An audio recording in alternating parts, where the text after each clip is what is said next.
하나님이 함께 하십니다. 아멘입니까? 오늘 말씀 시편 57편 이 말씀은 우리가 그 가로에 부제가 있어요. 부제를 알고 여러분들이 읽으면 좀 더 가슴에 와 닿는 그러한 하나님의 말씀이에요. 부제에 뭐라고 쓰여져 있습니까? 다윗이 사울을 피하여 굴에 있던 때, 굴 속에서 썼다는 거예요. 굴 속에서. 1절에서 4절 말씀 우리 홍혜선 집사님 한번 다시 한번 읽어주실래요? 하나님이여 내게 은혜를 베푸소서. 내게 은혜를 베푸소서. 내 영혼이 주께로 피하되 주의 날개 그늘 아래에서 이 재앙들이 지나가기까지 피하리이다. 내가 지존하신 하나님께 부르짖으며 곧 나를 위하여 모든 것을 이루시는 하나님께로다. 그가 하늘에서 보내사 나를 삼키려는 자의 비방에서 나를 구원하실지라. 셀라. 하나님이 그의 인자와 진리를 보내시리로다. 내 영혼이 사자들 가운데서 살며 내가 불사르는 자들 중에 누웠으니 곧 사람의 아들 중에라. 그들이 이는 창과 화살이요 그들의 혀는 날카로운 칼 같도다. 아멘. 여러분 이 굴 속에서 이러한 그 시를 지었는데 1절 말씀에 보면 이렇게 오늘 시를 시작하고 있습니다. 하나님이여 내게 은혜를 베푸소서. 내게 은혜를 베푸소서. 이 말씀을 여러분들이 생각해 보면 참으로 다급한 상황이에요. 간절한 상황. 그러니까 다윗이 지금 사울이 자기를 죽이려고 이집듯이 뒤지는데 굴에 숨어서 절대절명의 위기의 순간에 있음을 우리는 짐작할 수가 있는 거지요. 다윗이 지금 굴 속으로 피하였습니다. 근데 마침 그 굴 속으로 피하는 그 모습을 본 사람이 있어요. 본 사람이 또 사울에게 달려가서 사울의 행방을, 다윗의 행방을 알려줍니다. 그 사울이라는 사람은 그 당시 최고 지도자예요. 최고 권력자예요. 그러니까는 주변에 있는 많은 사람들이 앞다투어서 이 권력자에게 잘 보이려고 아부하려고 지금 다윗을 빨리 잡아가지고 이 사울왕에게 갖다 바치려고 지금 혈안이 되어가지고 지금 사울을 뒤지고 찾고 있는 거예요. 그러할 때 다윗이 지금 이렇게 간구하는 거예요. 하나님 은혜 아니면 이 상황에서 내가 살 길이 없습니다. 하나님이여 내게 은혜를 베푸소서. 내게 은혜를 베푸소서. 여러분 이렇게 은혜를 베푸소서 이렇게 시를 쓸 때에는 이 시인의 감정이 어떻겠어요? 정말로 간절한 거예요. 정말로 자기의 마음이 하나님의 은혜 아니면 살 수가 없음을 하나님께 지금 토로하고 있는 겁니다. 바로 우리가 하나님 앞에 나아갈 때 은혜를 베풀어 달라고 간구할 때 이러한 간절한 마음으로 하나님 은혜를 베풀어 주세요. 하나님 은혜 없으면 나는 살 수가 없습니다. 이렇게 저와 여러분들이 간구하고 기도할 때 하나님 저와 여러분들의 그 간구의 소리를 은혜를 하나님이 베풀어 주시는 줄 믿습니다. 그냥 기도할 때요 하나님 그냥 마음 내키면 줄 테면 주시고요 말 테면 마세요. 그냥 안 주셔도요 그냥 저 살아요. 여태까지 살아왔어요. 하나님 마음대로 하세요. 그러한 식으로 기도를 하면 그래? 그럼 네가 한번 네 마음대로 한번 살아봐라. 어쨌든 우리가 기도할 때요 하나님 앞에 이렇게 간절하게 하나님 은혜가 아니면 살아갈 수가 없습니다. 이런 그 절박한 심정으로 간구할 때 우리가 하나님 앞에 응답을 받게 되어지는 거예요. 바로 그것이 응답받는 비결이에요. 다윗은 참으로 하나님 앞에 응답받는 비결을 잘 알고 있어요. 참으로 지금이 우리가 은혜 받을 때인 줄 믿습니다. 은혜 받을 날인 줄 믿습니다. 요즘 여러분 정말 하루하루 살아가기가 얼마나 빡빡합니까? 얘기를 굳이 안 해도 이 빡빡한 세상을 우리가 하루하루 한 주 한 주 살아가는 저와 여러분들의 삶 속에서 정말 바랄 것이 있다면 하나님 은혜 아니면 우리가 이 땅을 살아갈 수가 없어요. 우리가 믿는 이로써 하나님의 은혜를 머금고 살아가기를 바라는 그러한 그 기도를 저와 여러분들이 계속해서 해야 될 줄 믿습니다. 다윗에 이어지는 기도를 들어보겠습니다. 2절 3절 말씀. 내가 지존하신 하나님께 부르짖으며 곧 나를 위하여 모든 것을 이루시는 하나님께로다. 그가 하늘에서 보내사 나를 삼키려는 자의 비방에서 나를 구원하실지라. 셀라. 하나님이 그의 인자와 진리를 보내시리로다. 아멘. 지금 다윗이 부르는 하나님 호칭이 지난주와 좀 다르죠. 지난주에는 하나님을 이렇게 불렀어요.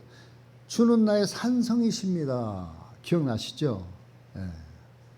안 나시면 다시 한번 새기셔요. 주는 나의 산성이십니다. 근데 오늘 뭐라고 있어요? 오늘은 내가 지존하신 하나님께 부르짖습니다. 하나님의 호칭이 지존으로 바뀌었어요. 지존으로. 지존이라는 건 뭐냐면 이 세계에서 가장 높이 계신 분을 향하여서 지존이라고 얘기해요. 옛날 같으면 임금에게만 사용되어지는 그런 호칭이에요. 오늘날에는 많이 사라진 단어이지만 특히 북한 땅에서는 그 지존하신 그분들을 향해서 얘기를 하는 거예요. 함부로 이름을 못 불러요. 이 땅에서 가장 지존하신 분은 탁월한 그 세 분이에요. 그러니까 북한에서만 사용하는 단어가 지금 이렇게 다윗이 하나님을 지극히 높여서 부르고 있는 거예요. 그러니까 우리가 다윗의 시를 보면 아까도 말씀드린 것처럼 여하튼 다윗의 시를 보면 하나님의 응답을 잘 받아내요. 하나님의 마음을 잘 건드려줘요. 하나님이 인격적이기 때문에 하나님은 감정이 있단 말이에요. 하나님을 높여요. 하나님을 기쁘게 해드려요. 하나님을 존중해요. 그러니까 하나님의 마음을 기쁘게 해드리는 호칭을 사용하면 하나님은 어떻습니까? 하나님은 기분이 좋은 거예요. 그러면 하나님의 그 기분 좋음이 간구하는 그 사람에게도 그것이 영향이 되어지는 거예요. 기분 좋은 영향으로 가게 되어지는 거예요. 하나님의 응답이 바로 들어갈 수밖에 없는 거예요. 그것이 바로 다윗이 사용하는 기도의 비법들이에요. 지난주에도 말씀드렸잖아요. 지난주에도 우리가 이 기도의 비법 하나 말씀드렸는데 시편 31편 3절 말씀에 보니까 주는 나의 반석과 산성이시니 그러므로 주의 이름을 생각하셔서 주의 이름을 판다 그랬잖아요. 나를 인도하시고 지도하소서. 아니 주님은 산성이라고 많이 높여놨는데 주님은 지도하시는 분이라고 많이 높여놨는데 아니 그 이름 생각해가지고 당신이 그 이름값 하세요 이 소리예요. 그럼 그 소리로는 하나님이 정신이 번쩍 들지 않아요? 아, 이 녀석이 보네. 나를 많이 높여놓고 나를 지켜 세워놓고 이름값을 생각해보라고 얘기하네. 그 하나님이 꼼짝없이 들어주는 거예요. 바로 이 다윗이 이 기도를 보면 참으로 영리해요. 하나님이 응답해 줄 수밖에 없도록 기도하는 것을 우리가 보게 되어집니다. 왜냐하면 우리가 믿는 하나님은 인격적인 분이라는 거예요. 인격 속에는 감정이 있는 거예요. 당신을 존중하고 높이면 그분은 존중받고 높임받고 그 한 사람에게 그 비치고 못 사는 거예요. 그 빚을 반드시 되돌려 주는 거예요. 그런 자들을 다시 높여주는 거예요. 그런 사람들 다시 존중해 주는 거예요. 사무엘상 2장 30절 말씀. 그러므로 이스라엘의 하나님 나 여호와가 말하노라. 내가 전에 내 집과 내 조상의 집이 내 앞에 영원히 행하리라 하였으나 이제 나 여호와가 말하노니 결탄코 그렇지 아니하리라. 나를 존중히 여기는 자를 내가 존중히 여기고 나를 멸시하는 자를 내가 경멸하리라. 나를 존중히 여기는 자를 내가 존중히 여기고 나를 멸시하는 자를 내가 멸시하리라. 이 하나님의 정서예요. 시편 91편 14절 말씀. 하나님이 이르시되 그가 나를 사랑한즉 내가 그를 건지리라. 그가 내 이름을 안즉 내가 그를 높이리라. 그가 나를 사랑한즉 내가 그를 건지고 그가 내 이름을 안즉 내가 그를 높이리라. 하나님을 알아주는데 하나님 알아주는데 당연히 나도 너를 알아주마. 말씀하시고 있다는 거예요. 그런 하나님, 그런 지존하신 하나님에게 부르짖어 간구합니다. 어떻게 간구해요? 2절 3절 말씀. 내가 지존하시는 하나님께 부르짖으며 곧 나를 위하여 모든 것을 이루시는 하나님께로다. 그가 하늘에서 보내사 나를 삼키려는 자의 비방에서 나를 구원하실지라. 셀라. 하나님이 그의 인자와 진리를 보내시리로다. 아멘. 하나님은 이 다윗의 신앙은요, 철저하게 1대1 신앙이에요. 하나님과 1대1 관계임을 말씀하고 있어요. 하나님과. 다윗은 왕이지만 하나님 앞에 설 때는 1대1이에요. 하나님과 나. 그러니까 여기 말씀 보세요. 2절 말씀에 하나님께 부르짖는데 곧 나를 위하여 모든 것을 이루시는 하나님. 하나님과 나와의 관계 속에서 하나님은 나를 위해서, 다른 누구가 아니라 바로 누구예요? 나를 위해서. 3절 말씀도 보니까 그가 하늘에서 보내사 누구를 삼키려고? 나를 삼키려는 자들의 비방에서 누구를 구원한다? 나를 구원한다. 여기는 뭐 아우어 위 우리가 아니에요. 모두가 아니에요. 나예요. 나. 하나님과 내가 바로 1대1의 위치에 있음을 분명하게 알고 있는 거예요. 그런데 이 다윗은 뭐라고 얘기하고 있습니까? 2절에 나를 위하여 모든 것을 이루시는 하나님. 하나님과 나와 사이에 1대1 관계인데 왜 그분은 나를 위해서 모든 것을 이루어주세요? 왜? 그분이 나와 무슨 관계인데 그분은 나를 위해서 모든 것을 이루어주시는 하나님이라고 이렇게 노래했을까?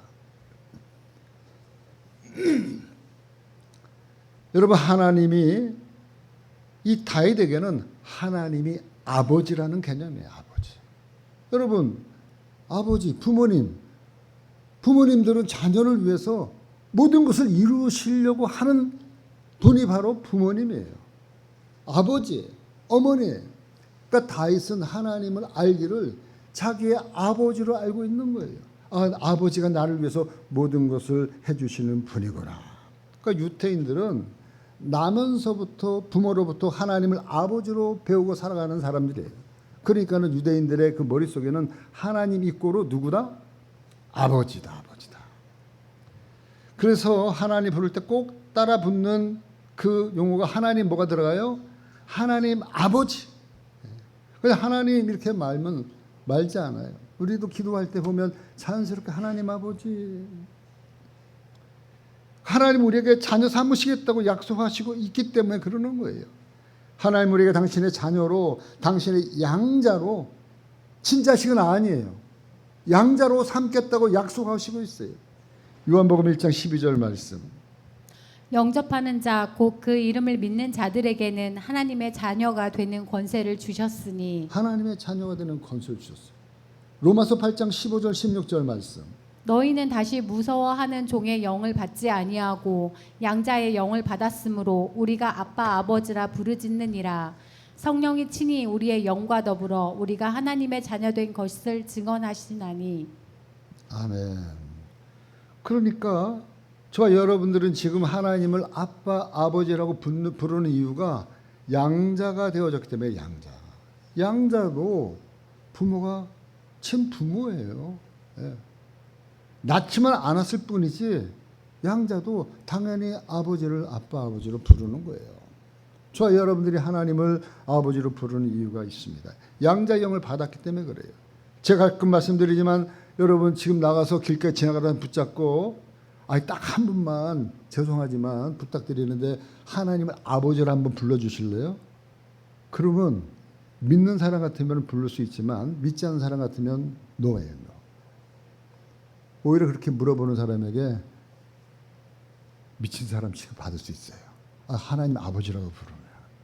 그런데 믿는 저와 여러분들은 하나님 아버지로 당연히 불러요. 당연히. 아무런 거리낌이 없어요. 거부 반응이 없어요. 조금도 주저함이 없어요. 왜 그래요? 우리 몸이 반응하는 거예요. 우리의 뇌가 인지하는 거예요. 우리의 영이 그냥 당연스럽게 알고 있는 거예요. 하나님 누구다? 내 아버지다. 왜? 그분의 영이 내 안에 있으니까 양자의 영으로. 그러니까 당연히 그 영이 가르쳐 주는 거예요. 예? 제 주변에 입양한 목사님들이 더러 있어요. 근데 그 입양한 아이들이 돌 전에 온 아이들도 있고 또 5살, 6살 때 데리고 온 아이도 있어요. 근데 5살, 6살 때 애들은 기억이 있거든요. 기억이 있는데 지금 이 아이는 그냥 알아요. 지금 부모가 아닌 줄 아예 어렴풋이 알지만 그러나 이 아이가 그 어머니 아버지를 부를 때 항상 아무런 꺼리낌 없이 아버지, 엄마, 예, 그렇게 해요. 제가 보니까. 근데 이 아이가 이제 막 사고를 치고 그 막 집을 가출하고 막 그러면 막 부모님이 그냥 잠을 못 자고 신고하고 막 찾아다녀요. 그래가지고 데리다 놓으면 또 그냥 또 생활하고 그냥 오냐오냐 키우는데 한날은 그 내 아는 사모님, 그 목사님이 저랑 친구인데 그 사모님이 그 아이를 한번 호되게 때렸다는 거예요. 호되게. 그 전에는 자기 자식만큼 때리지 않았다는 거예요. 근데 한번 딱 잡아놓고 너 한번 맞아보라. 왜? 내가 네 엄마니까 때린다. 하면서 한번 되게 오지게 한번 때렸다는 거예요. 그러고 나서부터 이 아이가 맞으면서 아 진짜 이분이 내 어머니 그 사랑을 느끼는 거예요. 사랑을. 그 아이 이름이 사랑이야. 사랑. 근데 사랑이가 안타깝지만 지금 18살인데 또 갑상선 암이 걸려가지고 다음 주에 명지병원에서 또 수술을 받아요. 그래도 하나 그냥 부스름 꺾이름이 없어. 그냥 편해. 편해. 그래가지고 우리 동기 친구 목사님이 걔가 막 그냥 우울해하고 막 침울해하고 있으면 더 저갈 텐데 명랑하고 막 그냥 깔깔거리고 웃으니까 마음이 안타깝지만 그래도 좀 괜찮다. 양자래도요. 이것이 참 부모입니다. 바로 이 다윗이 이렇게 하나님에게 이렇게 간구할 수 있었던 것은 자기 자신이 하나님의 확실한 아들임을 깨닫고 있는 거예요. 하나님 아버지가 너무나도 나의 진정한 아버지 되어짐을 이 다윗은 잘 알고 있었던 거예요. 그러니까 자기가 비록 엄청난 지금 어려움과 곤경에 처하고 있는 굴 속에 갇혀 있음에도 불구하고 다윗은 여전히 자기를 위해서 모든 것을 이루실 그 하나님에게 하나님을 선포하고 있는 거예요. 나를 위해서 모든 것을 이루실 그 하나님 반드시 나를 구원하실 것이다. 나를 도우실 것이다. 아멘입니까? 이렇게 자기를 구원할 것을 확신하면서 기도하고 있는 거예요. 확신하면서. 오늘 3절 말씀 보세요. 그가 하늘에서 보내사 나를 삼키려는 자의 비방에서 나를 구원하실지라. 셀라. 하나님이 그의 인자와 진리를 보내시리로다. 여러분 다윗이라는 사람은요. 제가 늘 말씀드리지만 늘 느끼는 바지만 우리와 이렇게 많이 다르지 않다고 말씀드렸어요. 특별한 사람이 아니에요. 다윗도 엄청난 고난, 엄청난 어려움, 우리보다 더 많이 훨씬 많이 당한 사람이에요. 오늘 말씀에 시도 뭐라 그랬어요? 사울을 피해서 그 목숨 부지하려고 굴 속으로 들어가가지고 지금 고난 가운데서 지금 지었던 시가 오늘 말씀 시예요. 그런데 다윗이 우리와 다른 점이 한 가지 있다면, 우리가 다윗에게 배울 점이 있다면 무엇이냐면 하나님에 대한 확신이에요. 확신. 다윗이 어떠한 가운데서도 이 다윗은 하나님에 대한 확신. 여러분 지금 3절 말씀도 보니까 아직 이루어진 것은 아무것도 없어요. 아무것도 없어요. 나를 위해서 모든 것을 이루시는 하나님, 그 하나님께 지금 간구하는데 오늘 이 시를 읽어보면 마치 이루어진 것처럼 확신에 차서 얘기하고 있습니다. 나를 삼키려는 자의 비방에서 나를 구원하실지라. 하나님이 그의 인자와 진리를 보내시리로다. 여러분 이 말씀 보면 얼마나 확신에 차 있는 말인지 몰라요. 나를 구원하실지라 그의 인자와 진리로 나를 인자와 진리를 보내시리로다. 이렇게 확정짓고 추호의 의심이 없는 사람이 하는 말투예요. 이 말씀 보면 하나님이 나를 구원하실지 몰라, 이게 아니에요. 구원하시리로다.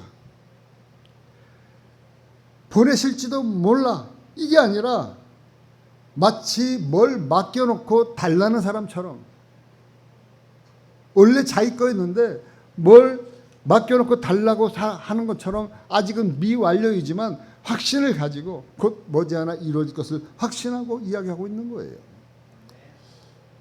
바로 우리가 이 다윗에게 볼 수 있는 것은 확신하는 이 믿음의 기본이 다윗에게는 참 잘 되어져 있다. 확신하는 것, 확신하는 것. 여러분, 우리 신앙은 하나님과 1대1 관계예요. 나와 하나님이 인격 대 인격으로 만나는 거예요. 이 만남은 누가 대신 만나주는 게 아니에요. 철저하게 그분의 인격과 나와의 만남이에요. 이 시간에도 함께 예배 드리고 있지만 하나님과 이 말씀 가운데 여러분 개개인이 하나님과 1대1로 만나는 거예요. 우리 홍 집사님이 우리 채경이와 같이 앉아 있지만 채경이도 하나님과 1대1로 만나는 거고, 엄마도 우리 홍 집사님도 하나님과 1대1로 만나는 거예요. 우리 김정현 권사님도 지금 1대1로 하나님과 만나는 시간이에요. 여기 계신 모든 분들이 하나님과 1대1로 만나는 시간인 줄 믿습니다. 그러니까 다윗이 1대1로 하나님과 만나는 것이 뛰어날 수 있었던 이유 중에 하나는 뭐냐면 하나님을 묵상하고 하나님과 가지는 시간이 누구보다도 많았다는 거예요. 하나님과 만나는 시간을 많이 가졌기 때문에 그렇다는 거예요. 다윗은 집안의 8째 중에 말째예요, 말째.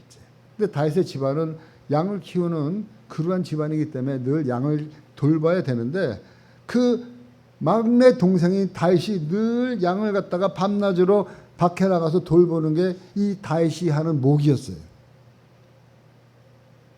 그러니까 지금이나 옛날이나 이 막내들은 좀 그런 그 허드렛 일을 많이 해. 저도 막내지만 60 넘어서도 우리 형님들 만나면 내가 잔심 부르면 내가 해야 돼. 근데 나 대신에 누가 하냐면 이제 예준이, 명준이가 해야지.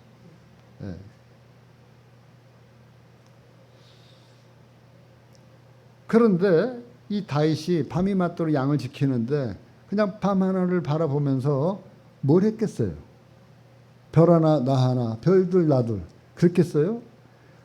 밤 하늘 속에서 그 밤 하늘이 밤이 밤에게 말하고 낮이 낮에게 얘기하는 그 하나님의 음성을 늘 들었던 거예요. 그 지난주에도 말씀드렸잖아요. 지지난주에 밤이 밤에게 말하고 낮이 낮에게 얘기한다. 이 소리를 누가 얘기한 거예요? 다윗이. 아니 밤이 밤에게 말하는 소리가 있겠어요? 없는 거예요. 밤이 어떻게 말을 해요? 낮이 어떻게 말을 합니까? 그런데 이 다윗은 밤에 밤하늘을 보면서 하나님의 메시지를 듣는 거예요. 밤이 밤에게 말한다. 뭘 말하는 거예요? 조금 있으면 동이 튼다. 네가 받는 고난은 늘 받는 고난이 아니다. 제가 말씀드렸잖아요. 날이면 날마다 오는 날이 아니라고. 그 소리를 하나님의 메시지로 이 다윗은 들었던 거예요. 하나님과 갖는 시간이 늘 많았던 거예요. 다윗이 거하는 모든 삶의 현장은 기도의 현장이었어요. 하나님과 만나는 현장이었어요. 그 다윗이 싸움꾼이니까, 장수니까 싸움하러 갈 때 하나님 앞에 늘 묻습니다. 하나님, 요번에 내가 어떻게 싸울까요? 적들과 싸울 때 어떻게 싸울까요? 그럼 하나님이 지혜를 줘서 요번에는 올라가라 마라. 요번에는 너가 기습을 해라. 아니면 역공을 해라. 숨어 있어라. 하나님의 소리를 듣고 네, 알겠습니다. 늘 하나님 앞에 묻는 게 이것이 습관화되어져 있는 사람이 바로 이 다윗이라는 사람이에요. 늘 하나님 앞에 묻고 있는 것이 몸에 배어져 있어요. 그러니까 모든 일에 하나님의 응답을 실생활 속에서 늘 접하는 거예요. 늘 접하고 사는 거예요. 바로 이것을 늘 하나님과 가까이 하였는데 이것을 뭐라 하냐면 우리는 하나님과 동행하였다. 동행하였다. 하나님께 동행하는 삶. 하나님과 동행하는 법을 알고 있었던 거예요. 여러분, 우리 인간관계에서 그렇잖아요. 자주 만나면, 자주 만나서 자주 밥 먹으면, 자주 이야기하면 훨씬 더 친밀해지는 거예요. 가까워지는 거예요. 마찬가지예요. 바로 이렇게 우리가 하나님 앞에 말씀 안에서 또 기도의 자리로 나가고 말씀의 자리로 나가서 하나님과 만나는 시간을 많이 갖고 자주 가지면 우리도 모르게 하나님과 신뢰가 쌓이는 거예요. 하나님과 인격적인 신뢰가 쌓여지는 겁니다. 신뢰가 쌓이면 확신이 서는 거예요. 아, 저 사람 눈빛만 봐도 저 사람은 반드시 저렇게 할 거야. 혹여나 저렇게 하지 않다 할지라도 뭔 일이 있을 거야. 이 정도의 신뢰가 쌓여지는 거예요. 이 정도의 신뢰가. 그러니까는 다니엘이 뭐라 그럽니까? 다니엘이잖아요. 풀불에 들어간다 할지라도 그리 아니하실지라도 내가 금신상에 절하지 않겠습니다. 그 하나님 앞에 대한 확신이 있으니까 이 정도 이야기를 하는 거라고 생각이 듭니다. 여러분, 하나님과 언제나 가까이 하시기를 주님의 이름으로 간절히 축원합니다. 가까이 하셔요. 늘 삶의 현장에서 가까이 하시면 돼요. 굳이 교회 나오시면 더 좋지만 그러나 여러분이 바쁜 가운데 교회 나올 수 있는 여력이 없잖아요. 여러분들이 있는 그곳이 바로 하나님을 만날 수 있는 바로 그 장소예요. 하나님과 시간을 많이 가지셔야 돼요.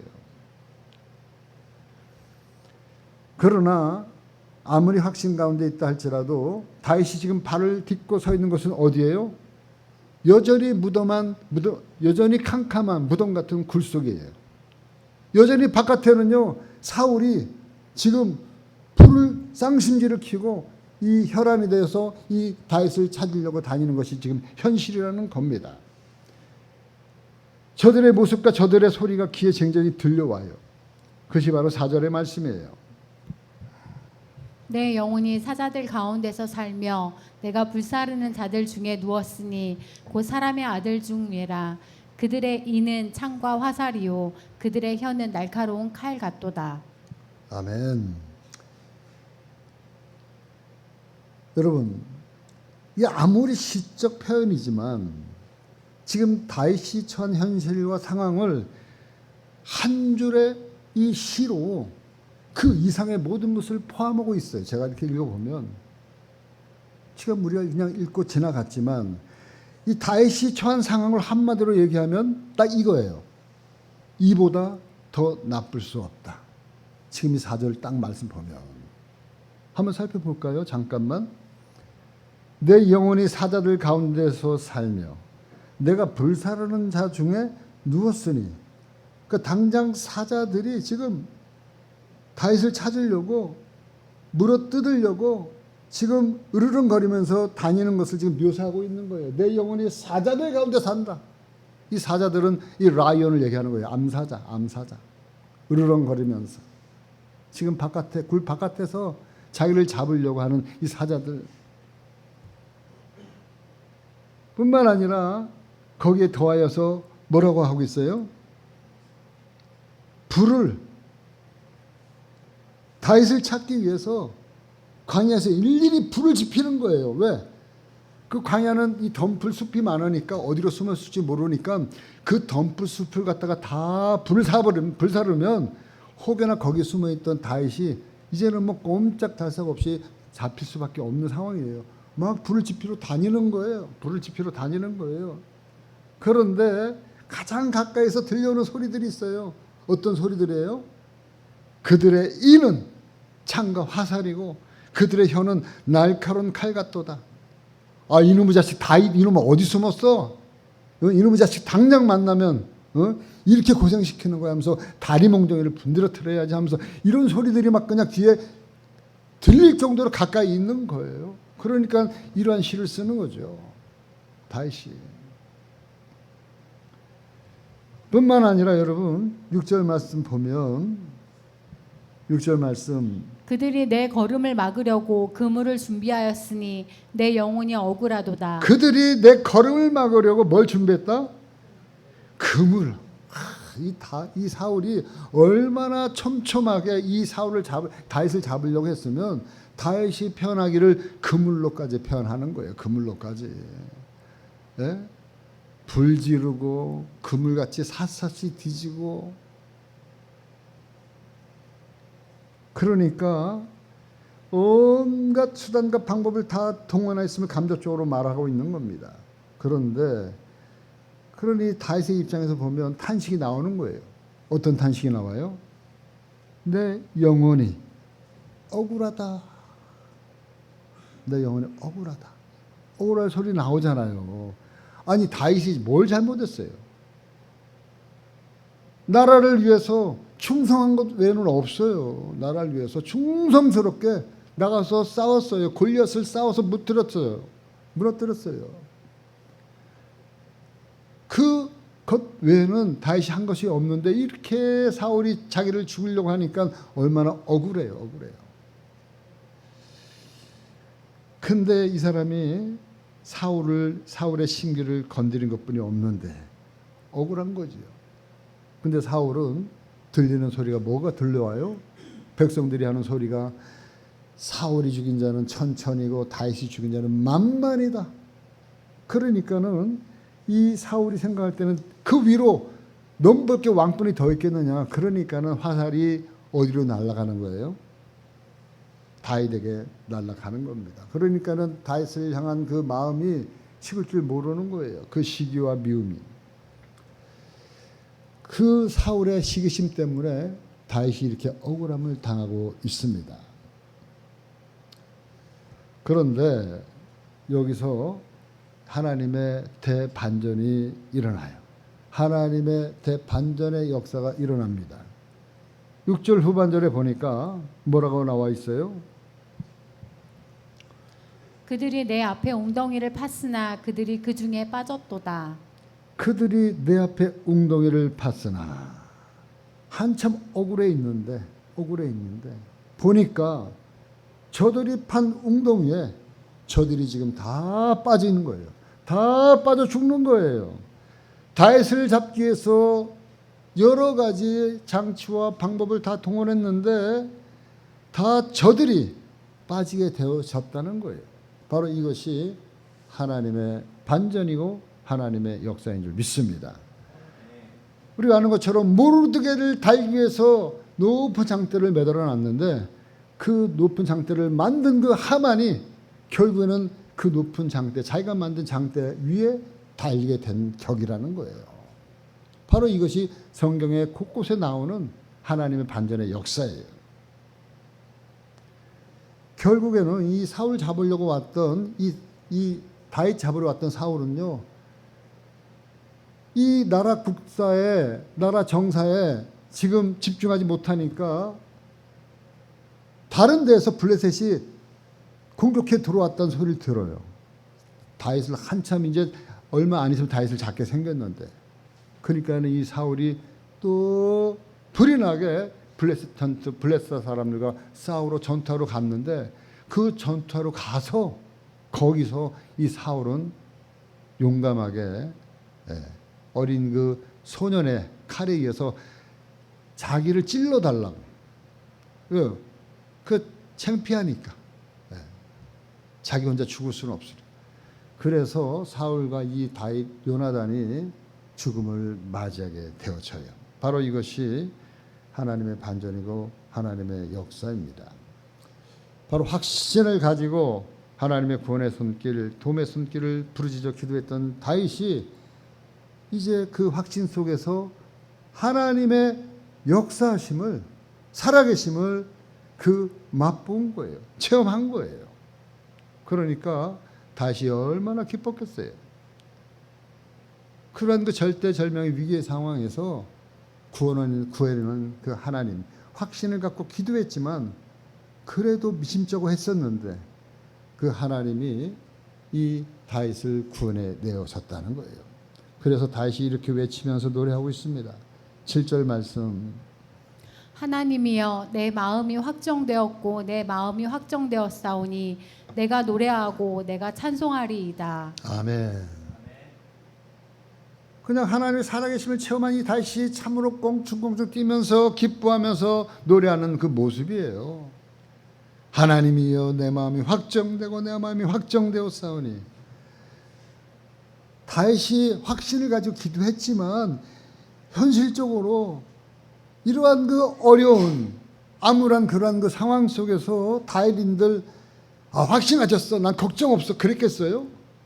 제가 볼 때는 확신을 가지고 있었음에도 불구하고 또 불안하고 초조하고 움츠러들고 마음 졸이고 힘들어하고 그랬을 것 같아요. 그랬는데 하나님의 역사심을 맛보니까 내 마음이 확정되고 또 내 마음이 확정되었다. 조금의 의심이 있었는데 이제는 하나님의 살아계심을 경험하고 체험하니까 조금 전에 그렇게 움츠러들었던 불안해했던 두려워했던 내 마음이 싹 사라지고, 야 바보지, 내가 왜 불안했을까? 내가 왜 두려워했을까? 그러면서 다시 하나님에 대한 그 마음의 확정됨이 지금 마음속에 확신으로 지금 외치고 있게 되어지는 거예요. 그 다윗은 이제 하나님의 역사심에 대한 그 확정된 마음, 확신된 마음, 감격과 기쁨, 이것을 자기 혼자만 갖고 있지 않았어요. 온 세계에 외치고 있는 거예요. 온 세계에 하나님의 이름을 높이면서 외치기 시작합니다. 뭐라고 외쳐요? 8절 말씀. 내 영광아 깰지어다 비파야 수구마 깰지어다 내가 새벽을 깨우리로다. 아멘. 내 영광아 깰지어다 비파야 수구마 깰지어다 내가 새벽을 깨우리로다. 여러분, 이 새벽은 어떤 새벽이에요? 바로 인격적인 하나님이 놀라운 응답의 역사를 모르고 살아가는 사람들, 영혼의 잠을 자고 있는 그 사람들에게, 그 영혼이 병들어 있는 사람들에게 다윗은 이야기하고 있는 거예요. 하나님이 이렇게 가까이서 나의 모든 삶을 나를 위해서 구원의 손길을 베풀고 있는 그 하나님을 아직도 잘 모르고 안다고 해도 아직까지도 의심하고 잠들어 있는 잠들고 영혼에 병들어 있는 자들에게 지금 이 다윗은 이야기하고 있는 겁니다. 외치고 있는 거예요. 하나님을 알지 못하고 영적으로 잠자는 자들에게, 살아있지만 영혼이 죽어있는 자들에게, 영혼이 병들어 있는 자들에게 이 다윗은 힘써서 외치고 있는 겁니다. 영광아 깰지어다 비파야 수구마 깰지어다. 내가 뭘 깨워요? 새벽을 깨우리로다. 그 새벽이 뭐예요? 동토는 새벽이 아니라 내 영혼에 잠자는 새벽. 하나님이 상처나지 먼 곳에 있다고, 나와 관계없다고 생각하는 그러한 그 하나님, 그러한 그 영혼의 잠을 깨우는 그 새벽. 그 외침이, 이 다윗의 외침이 있은 지 3000년이 지난 오늘날까지도 이렇게 저의 입술을 통해서 여러분들에게 외쳐지고 있는 거예요. 바로 믿음의 후세들에게 잠자는 영혼의 새벽을 이 말씀을 통해서 일깨워주고 있습니다. 여러분, 다윗의 그 외침을 우리가 한번 다 같이 읽고 말씀을 마치겠습니다.